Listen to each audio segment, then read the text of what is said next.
All right, again, thank you all so much for joining us on our webinar today. This is the Adulting 101 Making Money Moves with Sydney Knotts, one of our VCU alumna. Um, Quick housekeeping items. You will see that as you are coming into the meeting, you are muted. That is so that we can hear Sydney loud and clear as she answers your questions about finances. We do have the chat function available for you to be able to send those questions either to everyone or directly to me. If you would like them to be a little bit more anonymous and private, that's totally fine. My name is Carolyn McCrae, and you can find me there on that chat function. We have a couple more people who are coming in, but just to give a test of sound and everything, for those of you who have your video up, can you give me a thumbs up that you can hear me okay? Perfect. Wonderful. All right, so it's a few minutes after 12, so we're going to go ahead and get started with today's webinar, which is Adulting 101, Making Money Moves. Our presenter today is Sydney Knotts. She is a VCU finance grad from 2019, currently pursuing her MBA. Sydney is in the financial rotation program with Capital One. While she was at VCU, she worked with us as a Money Spot coach, which was financial peer mentoring for VCU students.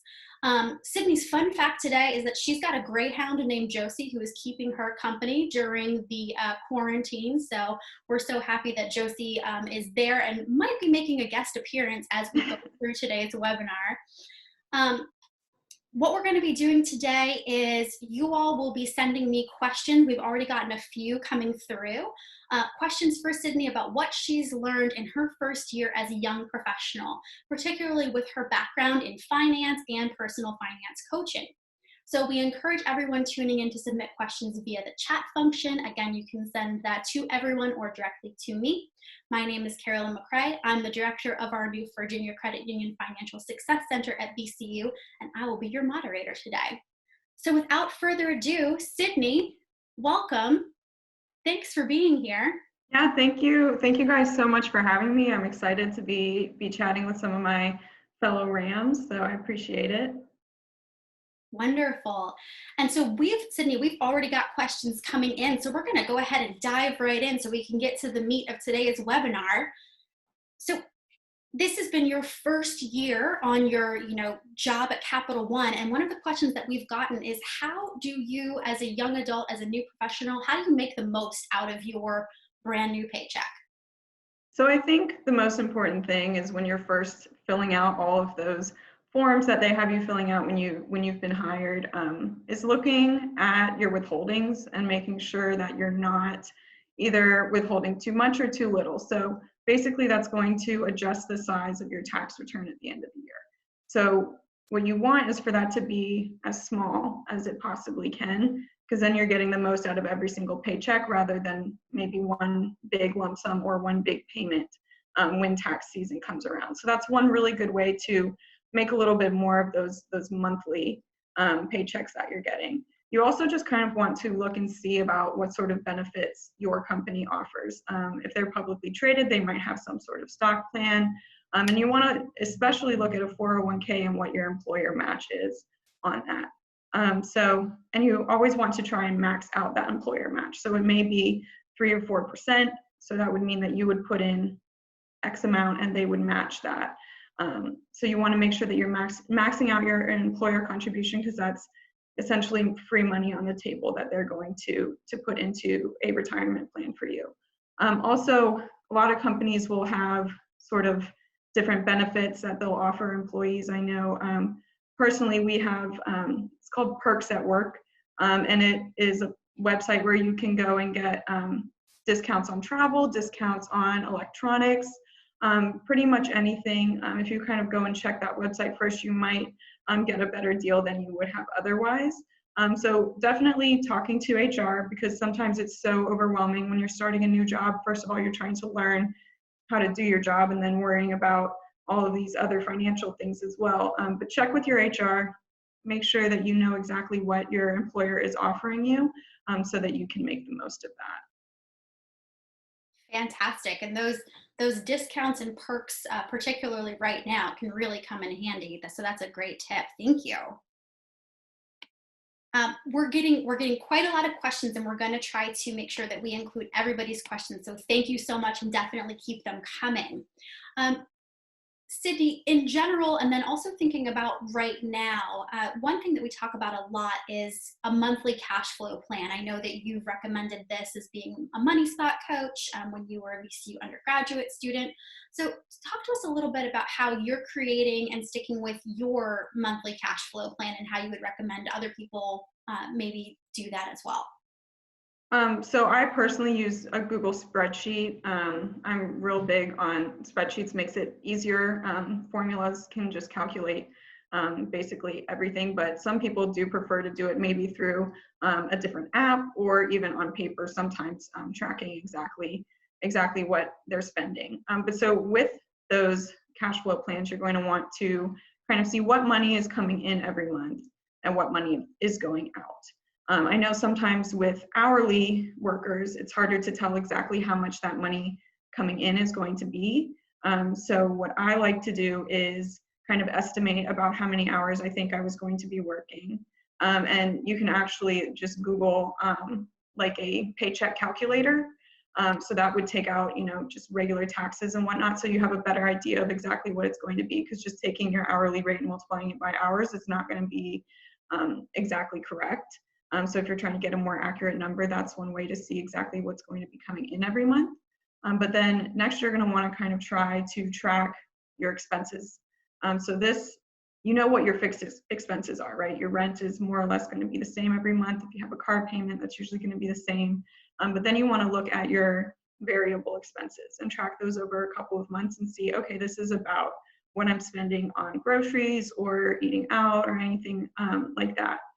And so then you want to look at, where am I spending too much money or more money than I would like to be spending, and where can I kind of cut back, and where can I maybe have room to spend a little bit more if I wanted to. So a budget or a cash flow plan is always very fluid and changing, and you never have to stick exactly to it, especially in these changing times. When I made my cash flow plan at the beginning of the year, I've had to make adjustments just based on everything that's happening in the world right now. So it's a fluid thing, so you don't have to feel like, oh my gosh, like I went over this number, so I'm, my whole cash flow plan is messed up. It's definitely something that you can continually be changing as things change in your life. Maybe you start making more money, you can eat out a little bit more if you wanted to, but definitely keeping on track of it. I usually set aside like 15 to 30 minutes every Saturday and just sit down and look through at any of what I spent that week and make updates as necessary. So I find that updating it just once a week is best for me. I feel like if you're updating it every couple of days, it can get to be a little bit much and a little bit stressful, but definitely putting aside time to make sure that you're staying on top of tracking and updating what you're doing and what you're spending. Awesome. And tracking is so important, particularly right now. One question that we've gotten in that's, I think, related to this cash flow plan and some of the recommendations that you've made, Sydney, is thinking about this time of uncertainty. Are there particular recommendations that you have for looking at like cutting expenses when making more money maybe isn't necessarily an option right now and there's still bills to pay and things like that? Are there things that you're doing specifically or that you're recommending to others about, cutting expenses to try to help with that cash flow planning? I think one thing that is kind of useful in this whole situation, where it might not be possible to be making more money, is that we don't have as much of an incentive to go out. I know for me, that's been a big thing. That's changed, especially since I started working full time. I noticed I started eating out more. I started spending more time with friends. But luckily, kind of in this whole quarantine situation, we can't do that as much. So I would definitely recommend, even though we can still, of course, get takeout and delivery, trying to cut back on that as much as you possibly can, and definitely more of making food at home. Now you have the time to learn to cook if you don't already have that skill. So that's the biggest place that I've seen myself cutting expenses and been recommending to other people is just take the time, cook your own meals, because food can be the largest variable expense that some people have is going out and buying a Starbucks every day, and all of that. So that's the biggest place I think where people can make adjustments. Awesome. Thank you. That's perfect. Another question that we've gotten is about from I think young alums and students who are about to be graduating is thinking about student loans, and they're a large expense. You know, how have you in your first year after graduation kind of figured out, like, what are you supposed to be doing with them? How have you set up a payment plan? Sometimes it feels like you're spending a little bit too much on actually paying back those loans. So what are some things that you have found work for you and that you recommend that others might try? Yeah, absolutely. Student loans can be so confusing. Even for me as a finance major, it's taken me a while to kind of learn the ins and outs and what works best for me. So when if you're still in school and you have student loans, check and see if they're subsidized or unsubsidized. A subsidized loan means that interest is not accruing on it while you're still in school. Unsubsidized loans will accrue interest while you're in school. So right now, I personally have unsubsidized loans. So in my MBA program, I don't have to be paying off my loans while I'm still in school. However, that interest is still accruing. So what I try and do is pay off any interest on those loans, because it's going to build and build and build and build over the 3 years I'll be in my MBA program. And that's just, if I can pay it now, I'm going to pay it now. If you're past that point where now you're trying to make monthly payments on your loans and pay them back, make sure that they are a priority. However, if you are having trouble paying those loans back, definitely look into any loan forbearance programs that your loan provider might have, any interest-based or income-based payments that you might be able to make. But definitely look into that. Don't just freak out and think, oh, I can't pay these, so I'm not going to pay these. They will have options for you. Lenders do understand that right now is a very interesting time and that people have unfortunately lost their jobs and the finance of things is changing. So they will have options. So look into that would be my advice if you are kind of having any sort of struggles with that.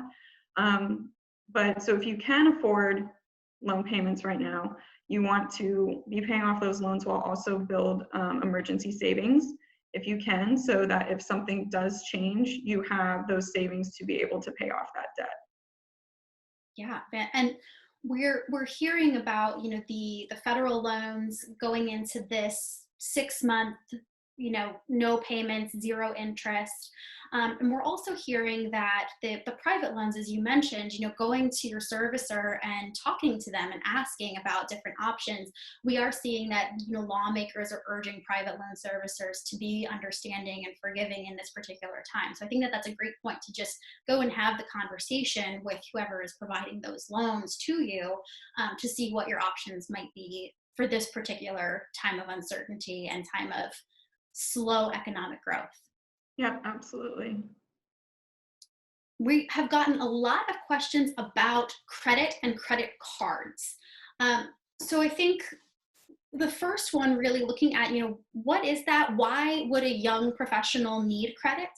And then another question that we've gotten in is about opening up credit cards right now. Is that something that you would recommend doing given the current climate? And you know, how having credit cards kind of reflects in like credit reports, credit scores, those types of things. Yeah, absolutely. So a positive and negative with credit cards is that you can buy things now and pay for them later. So I can see how it would be there would be a lot of incentive in uncertain economic times to maybe start opening credit cards. If you feel like that you would be able to make honest to the pay later portion of that, then I think that is an okay decision to make. But if you do feel like, oh, I'm just gonna put money on my card and then make the minimum payment, I don't necessarily think that is the best idea. Credit cards have very high interest rates. So, you know, even if you only put $100 on your card at 25% interest rate, it just becomes astronomical over time. So, and then on the credit side of things, if you don't have credit, credit is really important if you wanted to buy a car or buy a home. Even landlords look into it. So making sure that you have really good credit is something that's really, really important. So I wouldn't recommend buying a credit card or getting a credit card and then maybe lowering your credit score unnecessarily, because it's going to make things harder for you down the road when you do want to make some of those bigger financial decisions. Yeah, thank you. Credit cards can be dangerous, right? Yeah. They can get you into, if you're not making that full payment on time, in full every month, they can get you into some hot water. So I think that that's some great advice. Thank you. Yeah, absolutely. And one more thing that I wanted to point out that I think I even had a friend ask me about this. They were looking for a credit card and they specifically looked to find the one with the lowest APR. So that's annual percent rate. So that's your interest rate. But if you're paying your card off in full every month, you don't have to pay that interest. So I think that that might just be a point of misunderstanding. If you pay off that card every month, so say from the 1st to the 30th of April, you spent X amount. If you pay that amount, then you don't pay any interest. I think sometimes there's a little bit of confusion with that with regards to credit cards. An excellent point. Yes, the you don't have to pay the interest rate if you're making the payments on time and in full. That's, I think, really important to know, and helps to kind of differentiate between responsible use of credit card and irresponsible use of a credit card. So thank you for the clarification. That's awesome. Sydney, you had mentioned earlier in the conversation a little bit about saving. I think when you were talking about the cash flow and using the benefits from your first paycheck and everything. So what would you recommend as far as like how much should a young professional be saving every month? So kind of the regular idea, or like what you might have heard from your parents, is 20% of every paycheck you would put into savings. I know growing up, my dad always said, pay yourself first. I think that's something that a lot of people hear. And that's talking about, immediately taking that money and putting it into savings. 20% sounds like a lot when you have rent you need to pay, utilities, car note, anything like that. 20% can sound like a lot. But I always recommend anything that you have left over, anything that you can save it. Even if it's only $50, that $50 is going to mean more to you in an emergency situation than it means to you right now. So start building up slowly. If you can't do that 20% right in the beginning, start off with maybe I'm going to take $100 and put that into savings. And then you also want to look at, if you do have an employer that would have a 401k, that's another form of a savings account that you can, and the good thing about a 401k, I think, is that usually your employer just takes it right out of your paycheck. So you never really see that money. It just automatically goes into your 401k. So it's really easy to adjust your cash flow plan to that. So I don't personally feel like I'm like, oh, like I have to take this money and put it into savings. I never see that money. It sits in an account that I check on maybe once a month. But so making sure that you're taking full advantage of those benefits as well. Also, something that's really common is saying that you want to have 3 to 6 months of expenses saved for an emergency. I think I was reading somewhere that less than half of America has $500 saved for any sort of emergency, which is kind of scary when you think about times like this. So you really want to start as soon as you possibly can, working up to those 3 to 6 months of expenses saved, so that when crazy things happen, you lose a job, there's global pandemics, you can feel okay, and that you're not going to be super strapped for cash. So start slow and then say, okay, this is 1 month of expense that I have saved. Now let's work on getting to 2 months, 3 months, so on and so forth. And then also just making sure that there's a difference between savings and emergency savings. So emergency savings is that 3 to 6 months in case something happened. If you're saving for a vacation, that should be something entirely different. So that might be something in addition to that 20% that you're trying to save out of every paycheck.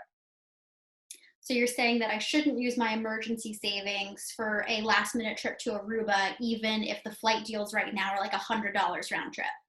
I wouldn't recommend it. Yeah. Those emergency savings are really supposed to be for times like this. Absolutely. And I think that's what we're seeing right now too, is that we are kind of in an emergency situation, right? Jobs are uncertain, futures are uncertain. People are having to dip into those emergency savings. We Yep, had a question absolutely. come. Oh, I'm sorry, please. No, I'm agreeing.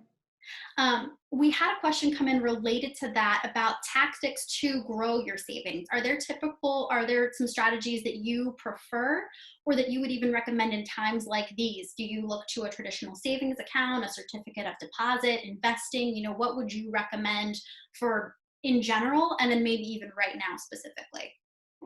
So I think in general, if you want to look at different ways to save, Nerd Wallet is a really great way to kind of look into some of these things and learn a little bit more about different savings avenues. Mhm. Certificates of deposit are very low risk; they're insured by the FDIC. So I personally, for money that I don't want to have access to right now, that's what I put into a certificate of deposit. Because typically with those, if you were to take your money out, you would basically have to pay a fee. Mhm. So money that I know I'm not going to need and that I'm saving for anything really, I usually put into a certificate of deposit.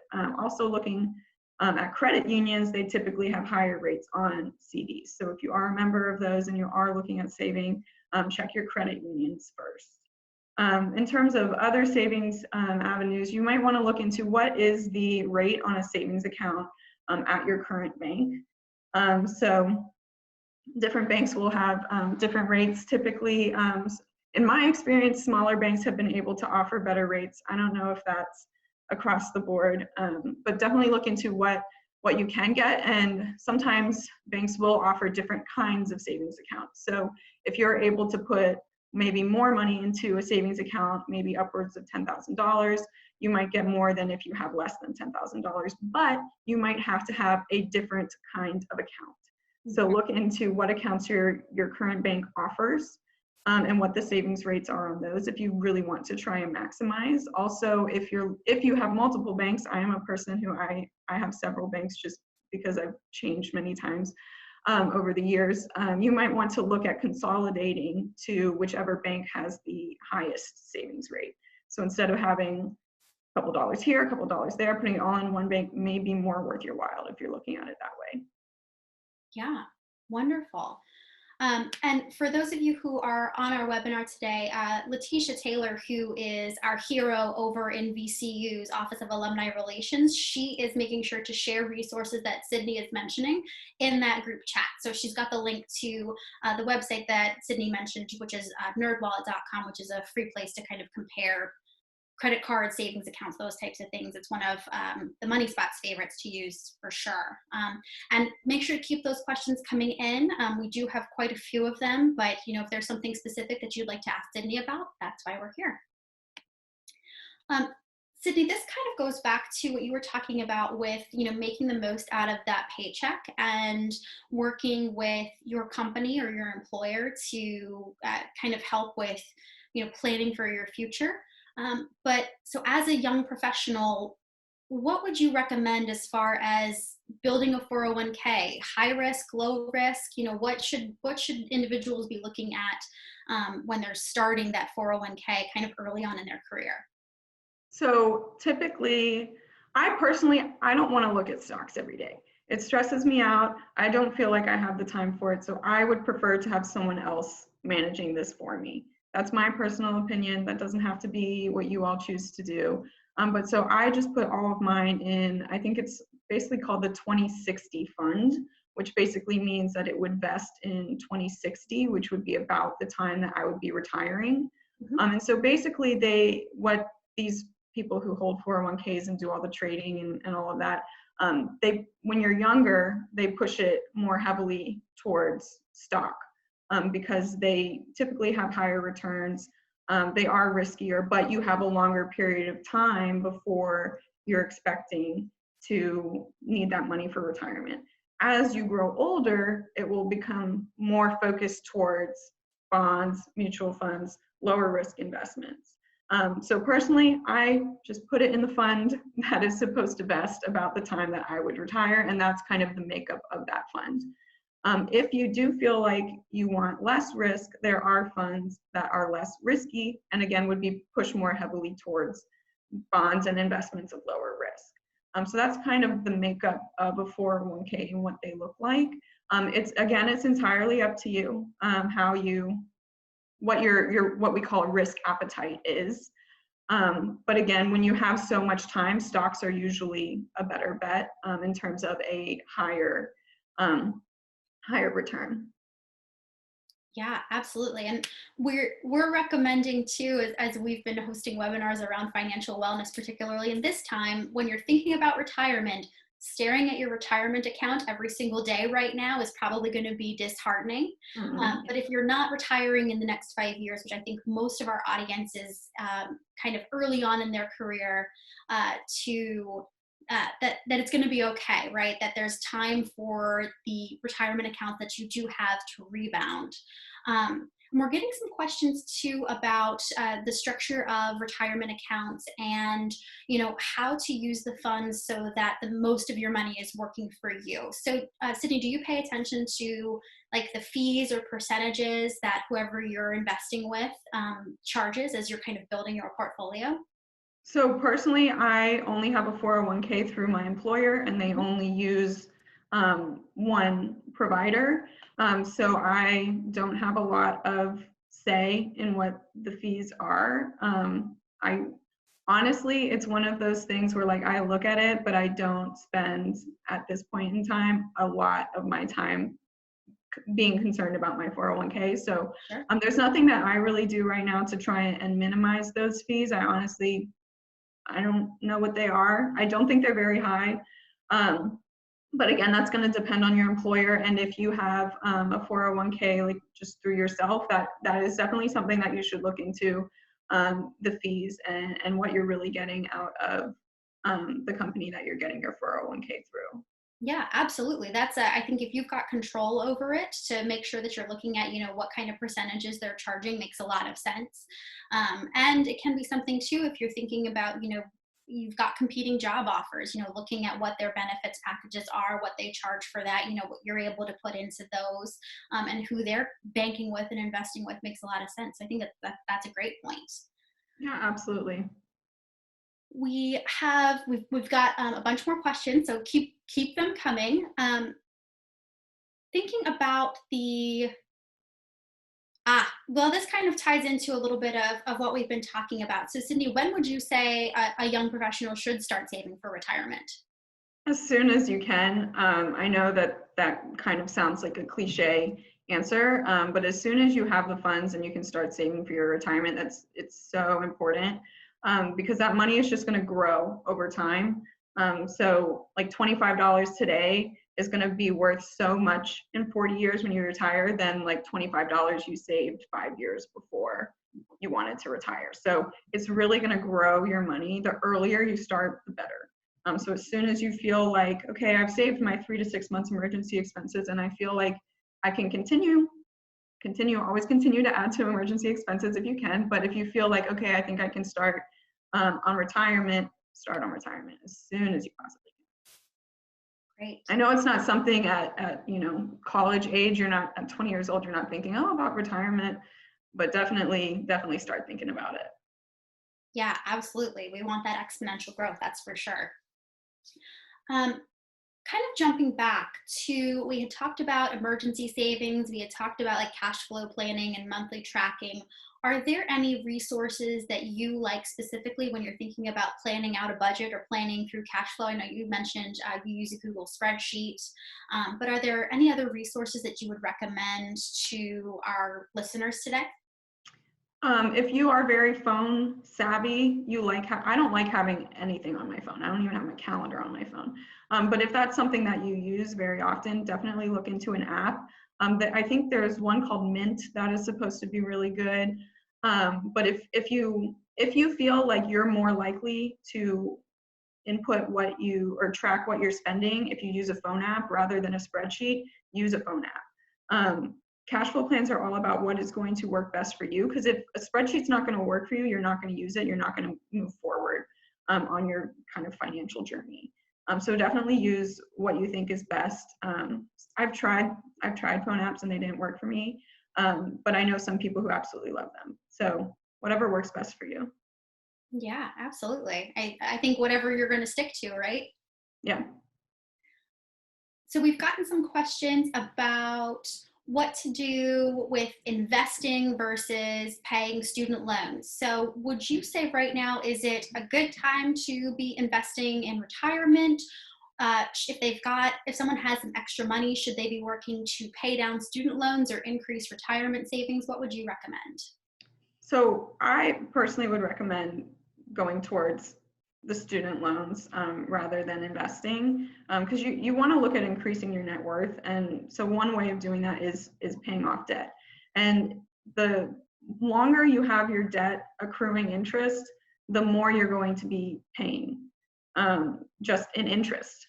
So an example, myself, I have a car loan. My note is a couple $100s a month, but I try and pay when I do have extra money, rather than putting it in stocks. I try and pay off that debt, because that has like over 6% rate on it, which is pretty high for a car loan. So that's kind of the way I think about things. Paying off that debt first, because that's a financial obligation. I'm not obligated to buy stocks, right? But I am obligated to pay back my debt. So when I have extra funds, I always go towards that debt first. Excellent. And I think, it can really come down to a person's situation and circumstances too, right? It can be a really personal decision whether, I know for some, having that debt kind of looming feels bad, right? It has this negative connotation, and it can affect, their self-esteem or self-worth. So if that's the case, focusing on that debt first makes a lot of sense. If you're more stressed about the future, maybe it is taking the time to invest more in your retirement. It really comes down to some personal decisions and kind of weighing those pros and cons and balancing out what's the right financial decision for you, as you mentioned. Yeah, of course. And I'm definitely one of those people that the debt feels like it's looming a little bit. So that's and I have lower risk appetite, so that's why I kind of lean towards those. But yeah, if you're taking care of your financial obligations, your debt, then you don't have to pay more towards your debt if you don't want to. If you want to go another way, if you have a higher risk appetite, it's totally okay. Yeah, absolutely. And we will mention this at the end of the webinar too, but we do have one-on-one personal financial counseling resources available for alums and VCU students. So we'll be sharing how to get in touch with that. So if you have more specific questions about what you should be doing with your money right now, we'll be making sure to share those resources with you all. Awesome. So many good questions. Keep them coming. All right. So Sydney, can you talk a little bit, this is going back to the credit conversation that we were having earlier, but can you talk a little bit about what would you recommend for the easiest and most efficient way to build or establish credit? So there's a couple of ways that you can go.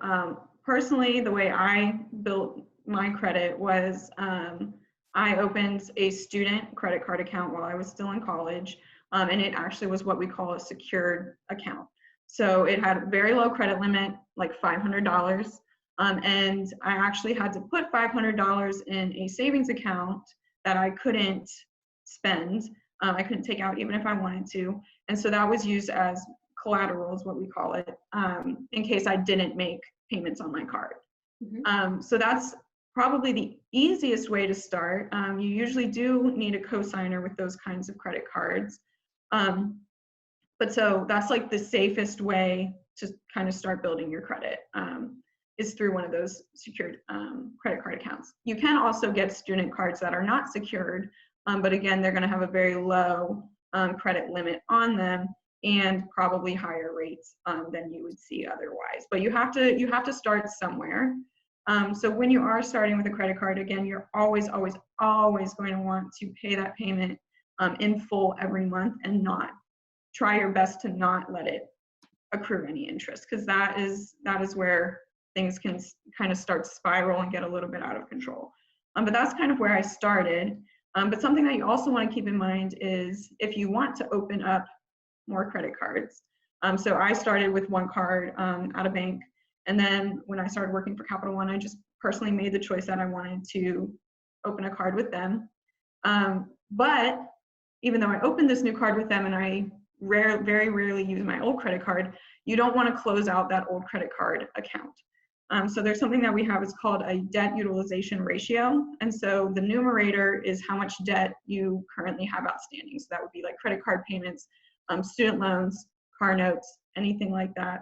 And then the bottom number is how much available credit you have. So the difference between that is you might have a credit limit of $1,000, but you only have 500 on the credit card. So the 500 would be the numerator divided by the 1,000. So you want to try and have that be as low as you possibly can have it, because that basically that shows is that you have credit, but you're not being irresponsible with it and spending, all of your maxing out every single credit card that you have. So that's kind of some things that you want to think about is just because I can put this on a credit card doesn't necessarily mean I have to put this on my credit card. And making those decisions because they will affect your credit score moving forward. Sure. It's almost, Sydney, you had so much good information there. It's almost like you work for a company that specializes in technology and credit cards and things like that. Yes, almost just like it. Almost just like it. Thank you. Another question that we've gotten in is I think kind of related to what we're talking about with debt, student loans, credit worthiness, and I think it's tied specifically to the time that we're in, but we could probably talk about best practices in general and then with what's happening right now. What do you think about refinancing debt into different loans with lower interest rates? Have you had any experience with that, or do you have general recommendations around refinancing debts that someone might already have? So I personally don't have any experience with my own refinancing of debt, but rates are going down right now as far as I know. So if you can find a bank that might be more financially responsible in terms of giving you a lower rate and giving more money back to you, then I would look into it. I do know that refinancing is not free. So there can be other costs associated with it, especially if you're looking at like refinancing a home. That can be a big one. Mm-hmm.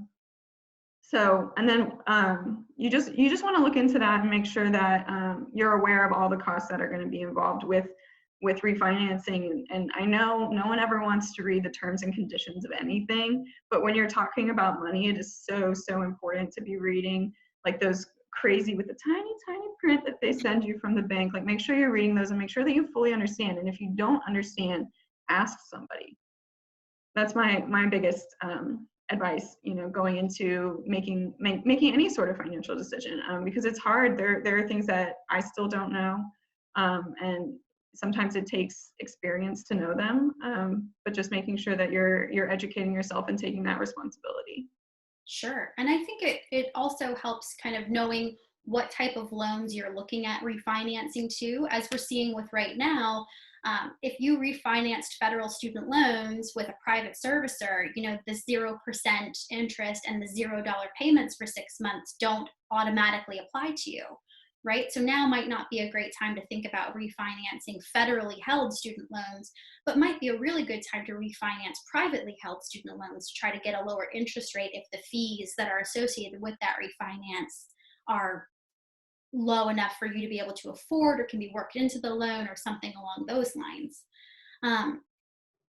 One other question I think that's related to that we've gotten in is you mentioned talking to somebody. So would you suggest, paying for a financial advisor or working with financial professionals? And what would be your recommendation there? My recommendation, first off, if you're still in school, is to go see the Financial Success Center and the one-on-one coaches there, because those are free. So talking to them first. If you still feel like you need some more help, I would definitely look into some of those services, or even just doing your own research can be really, really important. Google is an amazing tool. There's amazing YouTube videos that can, and just inform you a little bit more, because, I know if you don't have a degree in business, you might not exactly know what it means to refinance something.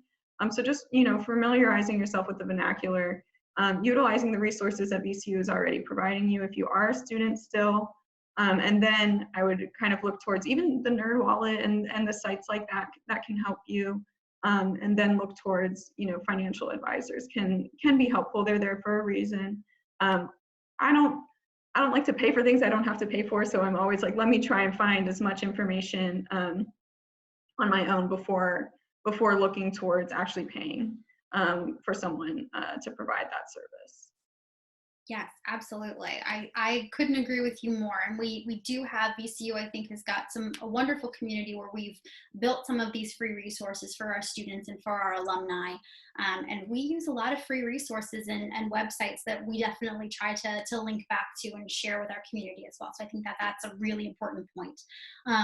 A financial planner can be great if you can afford them. And I think the only thing that I would add is, making sure that they're a fiduciary and getting that in writing. And fiduciary would mean, for those of us who are listening, that means that they always have to work in your best interests. So they're gonna, if they have control over your money and they're a fiduciary, they're putting it into investments and things like that that are gonna benefit you, not just because there's a commission that they could earn off of it.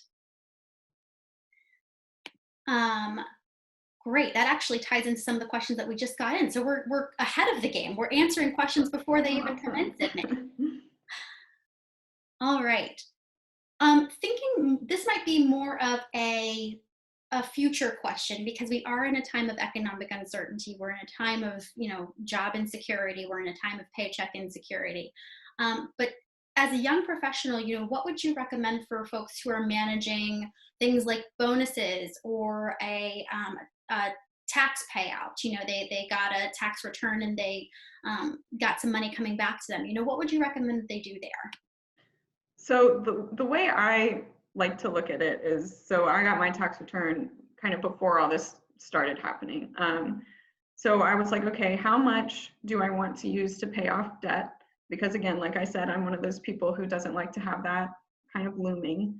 And then I said, if I wanted to treat myself to something nice, what would that be and how much do I want to set for that? And then I'm like, how much can I save? Because I want to save the most that I possibly can. But also, like, you shouldn't be, it's not that you shouldn't be, it's that it's not always the most fun to save every single dollar you have. And I think that there's a lot of value in treating yourself to just like live your life. So I usually do build that in when I'm expecting my yearly bonus or tax return or anything like that. I do build that in because I think that is an important thing. You don't need to go wild and go on like 12 vacations every year. But, finding, the times where, okay, like I do work hard, I'm going to spend a little bit on myself because I deserve that. But doing that in moderation is very important.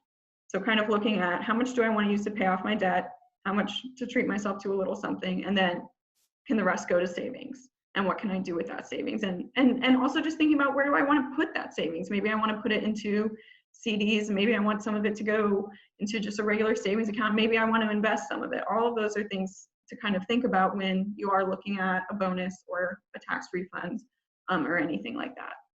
Yeah, prioritizing those wants, those needs, and then saving for future self. I think that's exactly right. That's the perfect answer, Sydney. I mean, it's like you're a professional in this field. Thank you so much.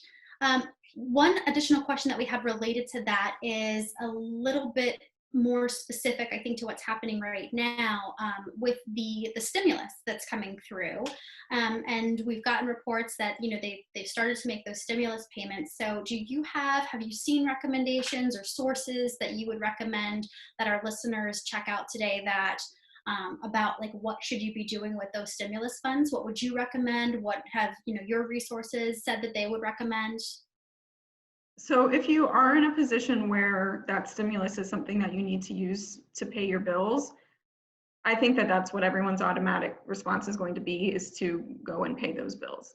Mm-hmm. If you're in a place where you're still getting a paycheck and you're doing okay, I would just recommend saving that, because you don't know what's going to happen in a time of financial uncertainty. That's the reason why they're giving people a part of this stimulus package, because we don't know what's going to happen. So even if you are still working, still getting your paycheck, I personally would recommend just putting that money away just in case, because you don't know what's going to happen. Even if we stop quarantining by June 10th or whatever the day was, you don't know what's going to happen after that. which is way above my head, the whole science of all pandemic and all of that. So just putting that money away is kind of what I would recommend. I'm sure there's a lot of resources online, but if you do need that money to pay your bills, I think that's going to be everyone's first reaction. Yeah, I agree. And we can share with a follow-up email after this webinar, we can share some resources that we found specifically around the stimulus and what some of the bigger names are kind of recommending that you do with that. But I think Sydney hit the nail right on the head of, using it if you have to, but keeping it for future emergencies if you have that ability is really what we're seeing that the big names out there are recommending too. So thank you for that. That was so eloquent. And if you are, because I was looking into this morning, actually, if you are confused about how and when you might be receiving the stimulus package, definitely, I think it was the IRS's website had a lot of information about when that might be coming, even how to track it if you needed to, and if you hadn't already filed your taxes, like more information about that. So the IRS website had a lot of information on that. Great, thank you. We have got time for maybe 2 more questions, I think, before we wrap up and have everybody go back to their day. So if you have any other pricing questions, make sure to chat them in. You can chat them directly to me, or you can chat them to the group. One question that we've gotten is going back to thinking about that emergency savings, and I think this has come through as we were talking about the stimulus, but thinking about right now, what would you recommend folks do to start an emergency savings account if this is not something that they have done previously? If you're looking at starting one, again, I would look at making some sort of cash flow plan and seeing where can I cut expenses so that I can save more money. And especially in times like these, looking at cutting maybe a little bit more drastically than you would if it was regular times. Like obviously we all still have to get our groceries and everything like that, but like really looking at kind of tightening that budget where you can, so that you can be saving as much as you can in a time like this is kind of where I would look if you haven't already started. If you haven't already started, don't get scared and think, oh, like I can't start now because I'm already so behind. No, you can start with as little as $1 to save. If you're saving $1 a day, if you're saving $25 a week, whatever it is, start as small as you need to, because again, I said it earlier and I'll say it 100 times, is that money now means less than it will later if you do have an emergency. So work on saving as much as you can and work on cutting. I know it doesn't sound fun, but cutting the budget where you can. Luckily, there's not, the incentive to buy 5 Starbucks a day right now. So at least we have that. Sure, it's harder to get our Starbucks fix, that's for sure. So it sounds like, this really comes back to kind of that cash flow, tracking what your income is, tracking what your expenses are, and figuring out ways that you can kind of make everything line up so that you're able to save for future self. Yep. Excellent. All right. I think we've probably got time for maybe 1 or 2 more questions. We've still got a couple that are coming through. We do have some questions that are a little bit more specific and I think personal to what's going on right now. We have had some questions about, paychecks are being guaranteed for only a certain amount of time, or employers are talking about, cutting a certain percentage of a person's paycheck coming through. One of the questions that we're getting is, would you suggest using like a credit card or something to keep people afloat? Like, what would you recommend if their income is a little bit uncertain? And I know that this is getting a little bit specific here. And for those of you who are sending those questions in, again, we have that one-on-one coaching available too. But if one person is thinking this, probably some others are thinking it on the call too. So Sydney, do you have anything for if income is a little bit uncertain right now, what you'd recommend? So I wouldn't recommend immediately going to the credit card. I would, kind of stick with the debit card and kind of spending the way in the method that you normally would. So if you sometimes put groceries on a credit card, like I don't think you automatically have to change exactly what is normal to you. But before I would go to like putting everything on a credit card, if you had emergency savings, I would work with that first, just because credit cards, it is so easy to just spiral and go out of control with a credit card, and it can be really dangerous if you're not being careful. So I would kind of recommend savings and your debit card and how you normally would spend, and cutting where you can, before you just on that credit card all the time. Because sometimes people think like, oh, like I don't have to pay for it now, so like maybe I can splurge a little bit. But when it's like actually like, no, the money's coming out of my account as soon as I like swipe my card, I think you think about it a little differently. So that's kind of my thought process going through that. I wouldn't, immediately switch to credit cards unless it was absolutely necessary. Mm-hmm. I think that's a great point. As we are coming up on our time today, we got a more lighthearted question, I suppose. We know that we're in an economic downturn. We know things are uncertain right now, but one of our guests has asked, what would you recommend when we get on the other side of this? What is going to be your first financial move that's a little bit more fun or light or forward thinking, and not necessarily okay, it's emergency savings time? What is something you're looking forward to on the other side of this? So I know I said not to like splurge on a bunch of vacations right now, but I have not had a vacation since I started working. So I think, even if it's just a weekend down at Virginia Beach, I love Richmond, but I think I'm going to get out of Richmond for a couple of days. I think that'll be what I do. Absolutely. Taking time, this is a time where we need to recognize that self-care is just as important, right? In the grand scheme of personal wellness, that we've got our mental wellness and financial wellness, and they're all tied together. So I think that that's a really important point. Absolutely. Sydney, as we wind down today, if you've got a last minute pressing question, make sure to chat that in. I think we've gotten to most of the questions that have come in at this point. But Sydney, do you have any last minute, best practices, tips, tricks that you want to make sure that you share with our group today? We talked about it earlier, but just if you haven't started a budget, start one. If your cash plan is not working for you the way you're doing it currently, look at doing it differently. Because I think having one, just in general, that's your first step on the way to being financially well. Just having some way to look at, what am I actually spending? So if you don't already, definitely go to see some of our one-on-one coaches. I was one, and I know some of them that are there now, and they're awesome, and they're ready and willing to help all of you. So that would be my little last bit of advice today. Excellent.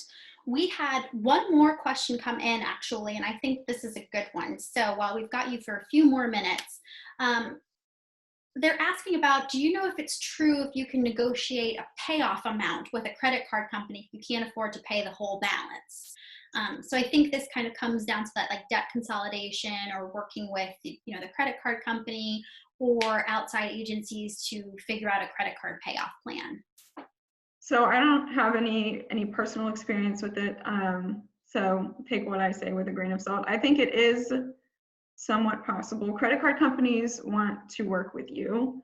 So I wouldn't be so concerned. It's like, oh, well, I can't pay this off, so don't pay anything. Definitely reach out to your credit card company first. Again, we talked about it earlier. Lenders are very much aware of these times, and that people might be struggling to make payments. So definitely don't get overwhelmed if you're feeling like you're in that boat. Go talk to your bank or your lender first, is what I would do. Yeah, absolutely. I agree. I think that's great advice. Sydney, thank you so much for taking the time today and asking and answering all of these questions as beautifully as you did. I think you gave our group today some really fantastic advice, and we're just so grateful to have had you here today. Well, thank you so much for having me. I appreciate it. Wonderful. For those of you, as we finish up, we are going to be emailing out at the conclusion of this webinar. You'll get an email from the Office of Alumni Relations to get some feedback on today's webinar. This is our first finance-related webinar for VCU Alumni, and we do have some more resources coming down the pipeline. We do have those one-on-one appointments available for alumni and for current VCU students, which you can access through the Virginia Credit Union Financial Success Center at VCU's website. The short link is in the chat. It is finsuccess.vcu.edu. Coming up there are some events through vcualumni.org where you can register for the financial workout plan, which is coming up on May 6th. That's another one-on-one coaching opportunities to be connected with financial professionals in the Richmond area. We also have the next Adulting 101 series, which is Living Your Best Life, Adjusting to a New City, coming up on May 20th. You can register for that at vcualumni.org. And we have the May Financial Wellness webinar. This will be more focused on retirement with VCU alum Ron Garska, and that is on May 27th. And you'll be able to register for that at vcualumni.org. Thank you all so much again for joining us. We look forward to your feedback, and thank you again for taking time out of your day to be here with us. Thank you.